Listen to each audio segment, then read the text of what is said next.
You common students to Exam Tips and Tricks channel. Today let's understand preparation of subsidiary book.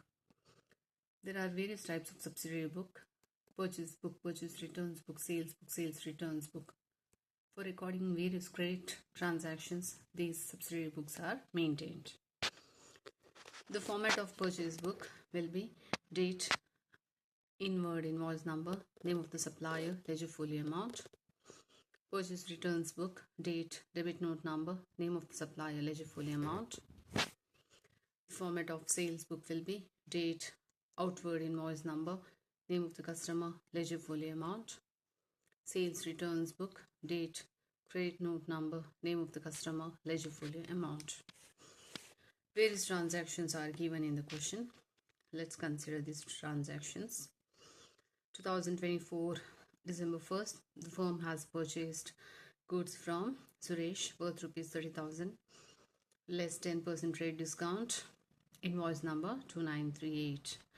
So this is credit purchase transaction. It has to be recorded in purchase book. Record date as 2024 December 1st, invoice number 2938, name of the supplier Suresh, 30,000 less 10% trade discount. So 27,000 under amount column.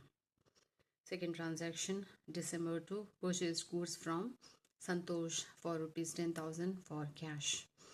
This is a cash transaction. This is not a credit transaction. Here in the subsidiary book, only credit transactions has to be recorded. Cash transactions has to be recorded in cash book. So this transaction can be ignored. December 5, sold goods to Satish worth rupees 15,000, invoice number 4727. The firm has made a credit sales to Satish, who is the customer. As this is one of the sales transaction, it has to be recorded in this sales book. 2024 December 5, the invoice number will be 4727, name of the customer Satish, 15,000. Next, December 8th, sold goods to Krishna, 40,000 less trade discount 10%, invoice number 4829. Once again, the firm has made credit sales to Krishna, who is the customer. Record date as December 8th, invoice number 4829, Krishna, 40,000 less 10% trade discount. The firm has allowed trade discount to the customer. Krishna is the customer, so the amount will be 36,000. Next transaction, December 10th, purchased goods from Raj, rupees 25,000 less trade discount 5%. So the firm has purchased goods from Raj, who is the supplier. So this is one of the purchase transaction. It has to be recorded in this purchases book. December 10th, record as Raj. So the supplier has provided discount. The firm has received a discount of 5%. So 25,000 minus 5%, that will be 23,750. Next transaction, December 13, sold goods to Sundar. So sold goods to Sundar, 40,000. The firm has made a credit sales to Sundar, so it has to be recorded in the sales book. December 13, Sundar, the amount is 40,000, recorded under amount column. December 15, goods returned by Sundar. Sundar is the customer who has returned goods to the firm. So this is a credit sales transaction and Sundar has returned goods.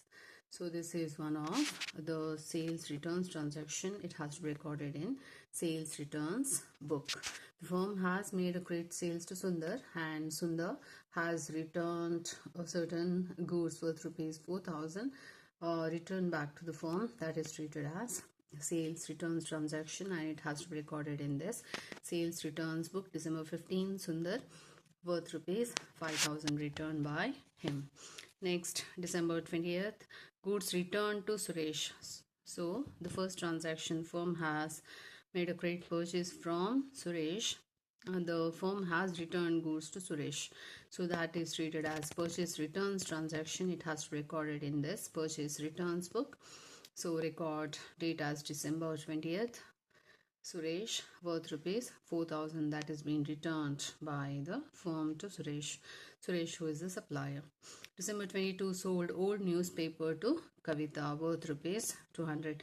This transaction has to be recorded in this journal proper by the way of journalizing this transaction.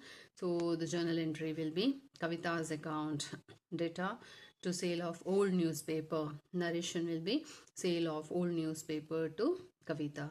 So debit 200, credit side 200. So this is how this transaction has to be recorded separately in a journal proper. Next, December 25, bought goods from Amar, 7,500. The firm has made a credit purchase from Amar.